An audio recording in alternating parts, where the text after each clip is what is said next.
প্রথম বাংলাদেশ অ্যাফেয়ার্স আন্তর্জাতিক বিষয়াবলীর মধ্যে জাতিসংঘ ও তার অঙ্গ সংস্থানের উপর 50টি এমসিকিউ। এখন আমি আপনাদের সবার সামনে কারেক্ট আনসার সহ এগুলো দেখাবো, সবাই মনোযোগ সহকারে দেখবেন। জাতিসংঘের প্রধান অঙ্গ কয়টি? 4টি। সবচেয়ে ক্ষমতাবান অঙ্গ কোনটি? জাতিসংঘের নিরাপত্তা পরিষদ। নিরাপত্তা পরিষদের স্থায়ী সদস্য কয়টি? 5টি। ভেটো ক্ষমতা কার আছে? শুধুমাত্র স্থায়ী সদস্যদের। সাধারণ পরিষদের সিদ্ধান্তের বৈশিষ্ট্য কি? এটা মূলত সুপারিশমূলক। আন্তর্জাতিক আদালত আইসিজে এর বিচারক সংখ্যা কত? 15 জন। ইকোসক এর সদস্য সংখ্যা কত? 54টি। ট্রাস্টি পরিষদ কখন নিষ্ক্রিয় হয়? 1994 সালে। মহাসচিবের মেয়াদ কয় বছর? জাতিসংঘের 5 বছর। বর্তমানে মহাসচিব কে? 2024-এ হচ্ছে অ্যান্তোনিও গুতেরেস।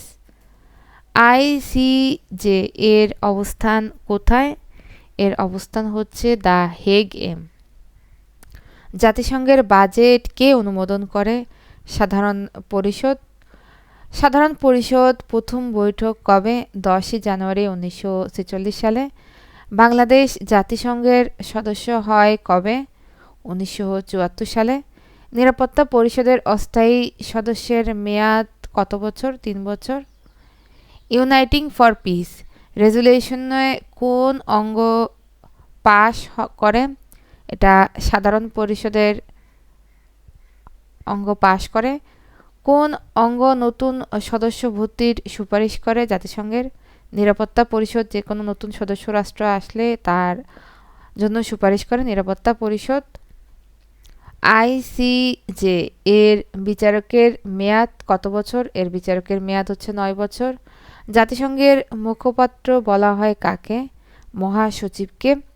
সাধারণ পরিষদের সভাপতির মেয়াদ কত? 1 বছর। নিরাপত্তা পরিষদে প্রথম ভেটো দেয় কে? সোভিয়েত ইউনিয়ন 1946 সালে। সাধারণ পরিষদে প্রতিটি দেশের ভোট সংখ্যা কত? 1টি। একটা মাত্রই ভোট, স্ব দেশ একটি দিতে পারবে। গুরুত্বপূর্ণ বিষয়ে সাধারণ পরিষদের কত ভোট চায়? 2/3। আইসিজি এর বিচারপতি নির্বাচন করে কে? সাধারণ ও নিরাপত্তা পরিষদ আলাদা আলাদাভাবে এর বিচারপতি নির্বাচন করে। ইকোসক সদস্যের মেয়াদ কত বছর? মেয়াদ হচ্ছে 3 বছর। ইকোসকের মধ্যে অন্তর্ভুক্ত হলে একজন সদস্য 3 বছর থাকতে পারবেন। জাতিসংঘ সনদ কবে স্বাক্ষরিত হয়? 24 অক্টোবর 1945 সালে। জাতিসংঘ দিবস ধরা হয় 24 অক্টোবরকে। সাধারণ পরিষদের নিয়মিত অধিবেশন শুরু হয় সেপ্টেম্বর মাসের। বাংলাদেশে প্রথম নিরাপত্তা পরিষদের সদস্য হয় 1978 থেকে 79 সালে। জাতিসংঘের সম্ভবত বাংলাদেশ 2 বার নিরাপত্তা পরিষদের সদস্য হয়েছিল জাতিসংঘের। আইসিজে এর রায় কার্যকর করার দায়িত্ব কার?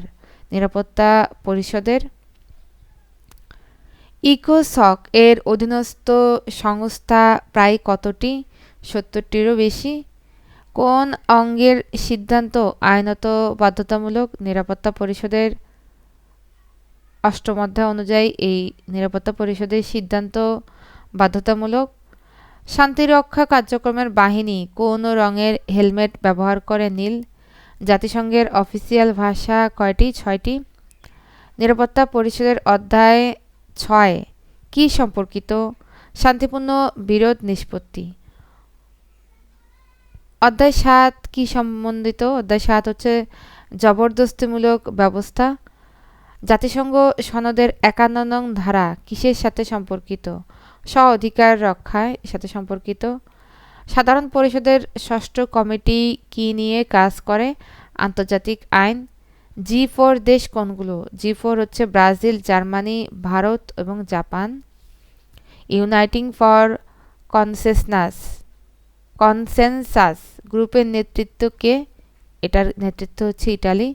সাধারণ পরিষদের প্রথম কমিটি কি নিয়ে কাজ করে? সাধারণ পরিষদের প্রথম যে কমিটি তা নিরস্ত্রীকরণ ও আন্তর্জাতিক নিরাপত্তা নিয়ে কাজ করে। সাধারণ পরিষদের পঞ্চম কমিটি কি নিয়ে কাজ করে? পঞ্চম কমিটি প্রশাসনিক ও বাজেট নিয়ে কাজ করে। নিরাপত্তা পরিষদের এরিয়া ফর্মুলা মিটিং এটা কি? এটা মূলত অনানুষ্ঠানিক খোলামেলা আলোচনা। শান্তিরক্ষার ৩ মূলনীতি কি? সম্মতি, নিরপেক্ষতা, আত্মরক্ষা ছাড়া বল প্রয়োগ নয়, এটা হচ্ছে শান্তিরক্ষার মূলনীতি। ইকোসকের হেল্প মূল্যায়ন করে কোন এজেন্ডা? এটা হচ্ছে 2030 টেকসই উন্নয়ন এজেন্ডা। এটা হচ্ছে এই এজেন্ডাটা ইকোসকের হেল্প মূল্যায়ন করে। নিরাপত্তা পরিষদের রেজুলেশন 1325 কি সম্পর্কিত? এটা হচ্ছে নারী, শান্তি ও নিরাপত্তা। নিরাপত্তা পরিষদের রেজুলেশন 2250 এটা কি সম্পর্কিত? এটা হচ্ছে যুব, শান্তি ও নিরাপত্তা। আইসিজে এর উপদেষ্টা মতামতের আইনগত অবস্থা কি? এর অবস্থা হচ্ছে বাধ্যতামূলক নয় কিন্তু মর্যাদাপূর্ণ। সাধারণ পরিষদ ফিলিস্তিনিকে অসদস্য পর্যবেক্ষক রাষ্ট্র এই মর্যাদা দেয় কবে? এই মর্যাদা দেয় 2012 সালে। জাতিসংঘ শান্তিরক্ষা দিবস কবে? এটা দিবস হচ্ছে 29শে মে।